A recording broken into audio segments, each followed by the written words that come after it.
त्यांनी problem of the rupees नावाचा ग्रंथ 1923 मध्ये प्रकाशित केला आणि त्यांनी सादर केलेल्या प्रबंधामध्ये भारतीय चलनाचा हा पाया या प्रबंधाला मानलं गेलं आणि त्यांनी यात रुपयाच्या मूल्याचा ऐतिहासिक प्रवास आणि ब्रिटिश धोरणामधील ज्या त्रुटी आहेत त्याचं सखोल विश्लेषण डॉक्टर बाबासाहेब आंबेडकरांनी आपल्या या ग्रंथामध्ये केलं होतं। पण याच्या पुढे जाऊन डॉक्टर बाबासाहेब आंबेडकरांनी आणखी काही विचार व्यक्त केलेले होते।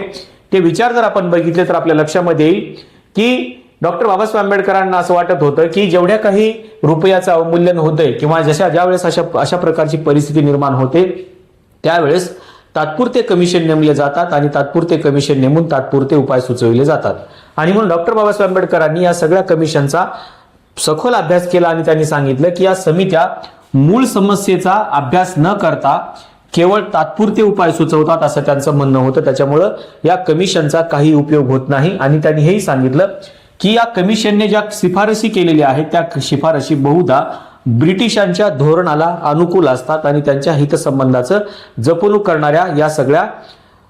शिफारशी असतात असं डॉक्टर बाबासाहेब आंबेडकरांचं म्हणणं होतं। त्याच्यामुळे असे कितीही कमिशन जरी आपण नेमले तरी याचा काही उपयोग होणार नाही याचा विचार डॉक्टर बाबासाहेब आंबेडकरांनी सांगितलेला होता।